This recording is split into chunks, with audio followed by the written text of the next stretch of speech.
اعوذ باللہ من الشیطان الرجیم بسم اللہ الرحمن الرحیم اللہم انا نعوذ بک من عذاب القبر ونعوذ بک من عذاب النار ونعوذ بک من الفتن ما ظہر منہا وما باطن ونعوذ بک من فتنة الدجال۔ رسول اللہ صلی اللہ علیہ وسلم نے صحابہ کرام کو تعوذ اللہ سے پناہ مانگنے کی طرف متوجہ کیا۔ اس سے اس کی تعلیم ہے کہ مومنین کو چاہیے کہ وہ قبر کے عذاب کو جاننے اور دیکھنے کی فکر کی بجائے اس سے بچنے کی فکر کریں، اور اس سے اور ہر قسم کے عذاب اور فتنہ سے بچانے والا بس اللہ ہی ہے، لہٰذا اس سے برابر پناہ مانگتے رہیں۔ دوزخ کے عذاب سے پناہ مانگیں، عذاب قبر سے پناہ مانگیں، ظاہر و باطن کے سب فتنوں سے پناہ مانگیں، خاص کر دجال کے عظیم ترین فتنہ سے اللہ کی پناہ مانگتے رہیں، اور کفر و شرک اور ان سب فتنوں اور معصیتوں سے بچنے کی فکر رکھیں جو عذاب کو لانے والے ہیں۔ قیامت۔ ان سے قال رسول اللہ صلی اللہ علیہ وسلم بعث انا والساعۃ کہاتین۔ حضرت انس سے روایت ہے کہ رسول اللہ صلی اللہ علیہ وآلہ وسلم نے ارشاد فرمایا کہ میں اور قیامت ان دو انگلیوں کی طرح ہیں، یعنی حضرت صلی اللہ علیہ وسلم نے کلمہ شہادت والی انگلی اور اس کے برابر والی بیچ کی انگلی ملا کر فرمایا کہ میری بعثت میں اور قیامت میں اتنا قریب، اتنا قرب اور اتصال ہے جتنا کہ ان دو انگلیوں میں۔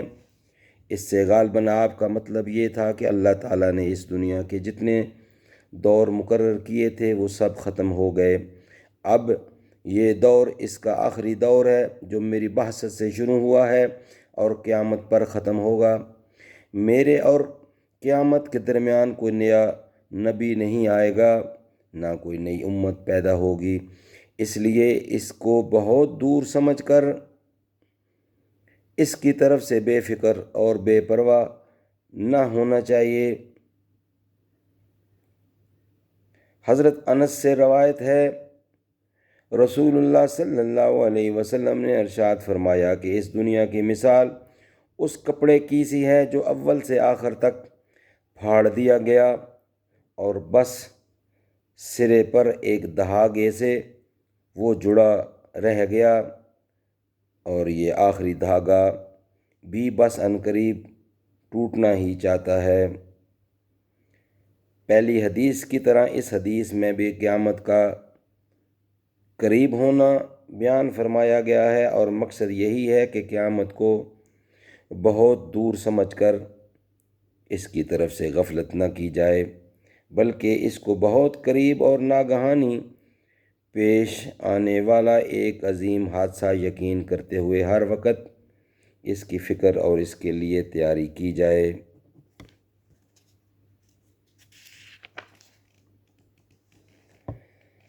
حضرت جابر سے روایت ہے کہ میں نے رسول اللہ صلی اللہ علیہ وسلم سے سنا، آپ اپنی وفات شریف سے 1 مہینہ پہلے فرماتے تھے کہ تم لوگ مجھ سے قیامت کے متعلق پوچھتے ہو، اور اس کا یعنی اس کے معین وقت کا علم تو بس اللہ ہی کے پاس ہے، اور میں اللہ کی قسم کھا کر یہ کہہ سکتا ہوں کہ روئے زمین پر کوئی متنفس ایسا نہیں ہے کہ اس پر 100 سال گزریں اور وہ اس وقت تک زندہ باقی رہے۔ قرآن پاک سے بھی معلوم ہوتا ہے اور حدیثوں سے بھی معلوم کہ بہت سے لوگ رسول اللہ صلی اللہ علیہ وسلم سے قیامت کے متعلق دریافت فرماتے تھے کہ وہ کب آئے گی، یعنی قیامت کب آئے گی۔ آپ ہمیشہ اس کے جواب میں وہی فرماتے تھے جو اس حدیث میں آپ نے ارشاد فرمایا، یعنی یہ کہ اس کے مقررہ وقت کا علم اللہ ہی کو ہے، یعنی وہی جانتا ہے کہ کس سن کے کس مہینے کی کس تاریخ کو آئے گی، اور اس کا علم اسے کسی اور کو نہیں دیا، اور اس کا علم اس نے کسی اور کو نہیں دیا۔ اس حدیث میں رسول اللہ صلی اللہ علیہ وسلم نے اس جواب کے علاوہ اور اصل سوالوں سے زائد ایک بات یہ بھی فرمائی ہے کہ اس وقت جو لوگ روئے زمین پر زندہ ہیں وہ سب 100 سال کے اندر 100 سال کے اندر ختم ہو جائیں گے۔ مطلب یہ ہے کہ قیامت کبریٰ جس میں یہ سارا عالم ختم ہو جائے گا، اس کا معین وقت تو مجھے معلوم نہیں، بس اللہ ہی کو اس کا علم ہے۔ ہاں، اللہ نے مجھے اس کی اطلاع دی ہے کہ اس نسل اور اس قرن کا خاتمہ 100 سال تک ہو جائے گا، اور جو لوگ اس وقت تک زندہ ہیں وہ 100 سال پورا ہونے تک ختم ہو جائیں گے۔ اس لیے یوں سمجھو کہ تمہاری قیامت تو اس صدی کے اندر آ جائے گی۔ حضرت انس سے روایت ہے کہ رسول اللہ صلی اللہ علیہ وسلم نے ارشاد فرمایا کہ قیامت نہیں آئے گی جب تک کہ ایسا برا وقت نہ آ جائے کہ بالکل نہ کہا جائے دنیا میں اللہ اللہ۔ اور اسی حدیث کو بعض راویوں نے اس طرح نقل کیا ہے کہ قیامت نہیں قائم ہوگی کسی ایسے شخص پر جو کہتا ہو اللہ اللہ۔ بعض علماء کرام نے اس حدیث سے ذکر اسم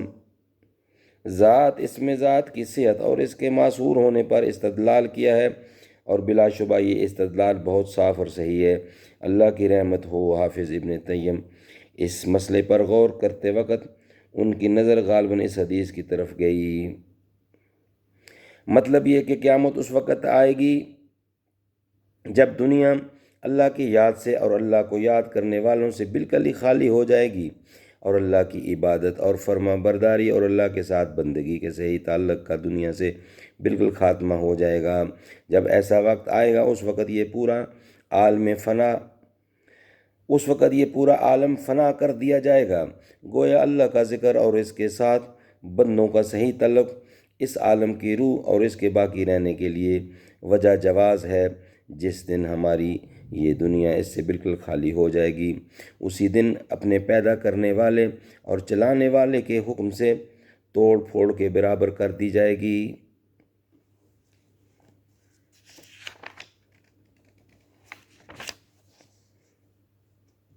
صدق اللہ العلی العظیم وصدق رسولہ النبی الکریم ونحن علی ذلک من الشاہدین والشاکرین۔ ناظرین، معارف الحدیث حضرت مولانا